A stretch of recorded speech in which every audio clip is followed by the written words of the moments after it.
The people of these surrounds are called the Bunurong people, and they're of the greater Kulin Nation. And this reserve is extremely important to them. They used all these resources that you see around us as their supermarket, their hardware store, their clothing store. A lot of Indigenous cultures have stories about the sound that shearks make in the wind and how that relates to the whispering of their elders.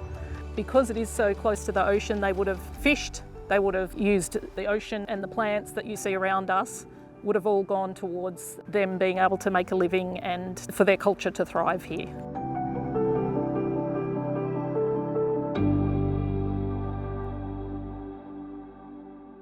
I found that just by being a member of the community, you can have a voice, and that people will listen if you do it in the right way. I was informed that this land was to be sold, and people felt that it was worth saving, and so I inquired and found the only way to access the place was Barry Hanson knew where there was a hole in the fence, and so he took me down to the hole, and through we clambered, and I said to him, "Are we allowed in here?" He goes, "No, not really." We wandered around the place and found it was magical. Decided that, yeah, let's look into this and why it's going to be sold. I was known as the Blue Heeler because I was always biting at someone's heels. So they thought that would upset me. I thought it was quite cute. Then we found that there were local people who had worked here and had lived here that were still alive and had their stories to tell too. I was a grand, and my great-great-grandfather was the initial gentleman who looked after the Mago, then my grandfather, then my father, and then we lived with Mum and Dad here also, and then my 3 children. Dan and Pop were always social. We always had people here, either visiting or staying overnight.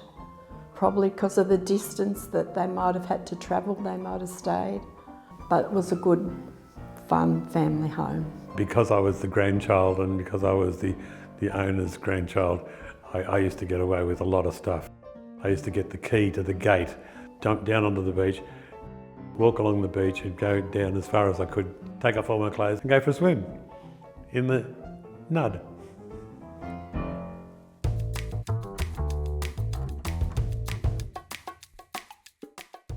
Well, there was always, when you went out the back door, there was always a wire hanging in case there was a snake, because it was quite a big garden area out the back.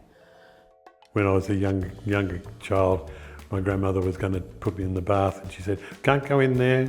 I said, "Why?" She said, "The snake's curled up against the hot bath."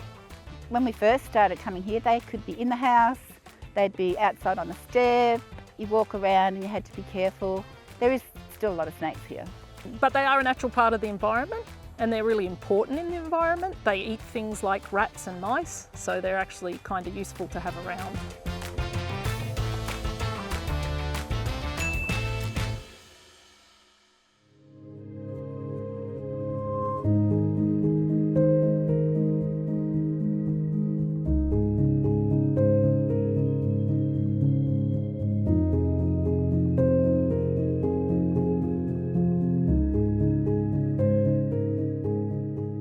The Explosive Reserve was started because the government had the explosives made and used to be stored in Footscray.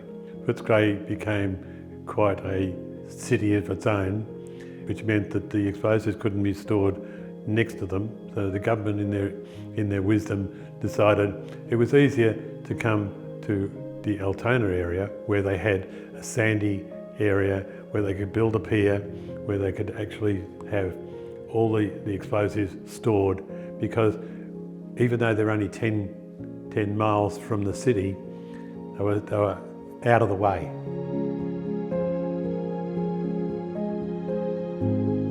There was a lot of stuff that came back out of the bunded areas and down the pier and onto the lighters and out to the vessels that were parked out or anchored out in the bay. The lighters used to go to the pier to get loaded with explosives and then towed out to the ship. And then when the order was finished, the ship would sail away and the lighter would be taken back to Williamstown.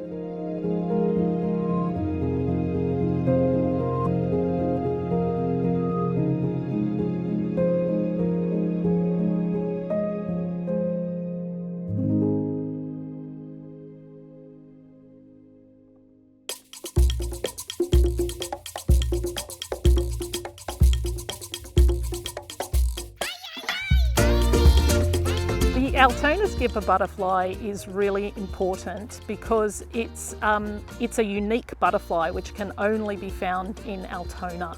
What it looks like is it's a very small butterfly. It's probably only about 1 centimetre in length. When its wings are spread out, it does have these beautiful yellow patches on its wings, and it's very rare and it's in quite low numbers. The most important plant for the Altona skipper butterfly is what's called a chaffy sausage. The female will only lay her eggs on the chaffy sausage. So this plant is integral to the butterfly's survival.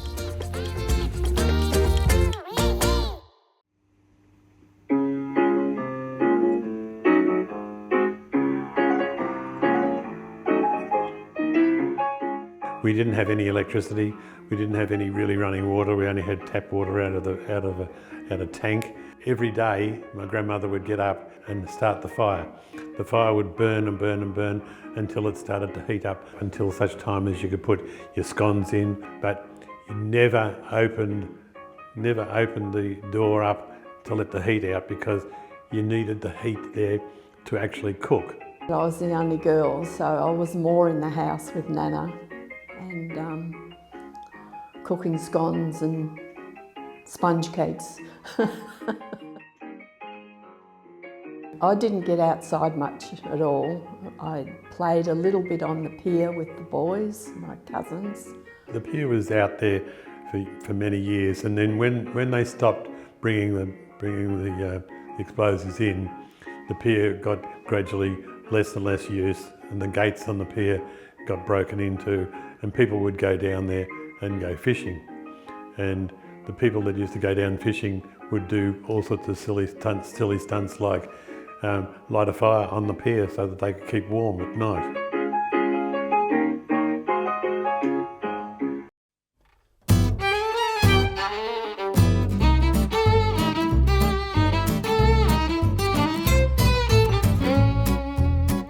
TERPS stands for the Truganina Explosives Reserve Preservation Society. It came about in the year 2000.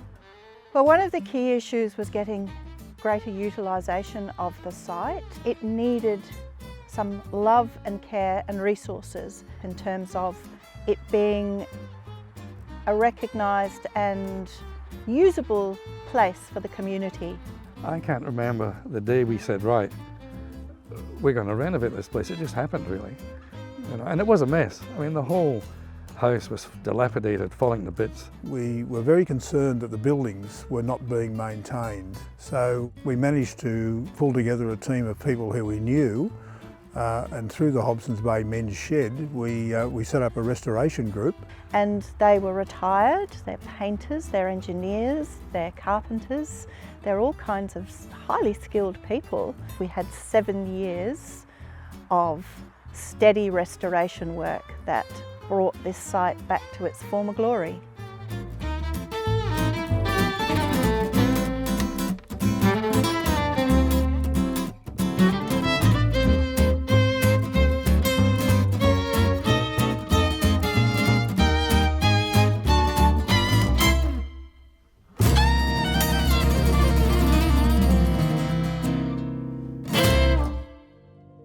I'm thrilled that they've done the house up and kept it, because it looked like the land was going to be sold. But I can still reflect on what we did. I've still got my memories. Mum and Dad's ashes are here. So I like coming over here. People are getting to know what happens here and what can happen here in the future. And hearing so many people come through the gates and say, I've always wanted to know what was behind that tin fence.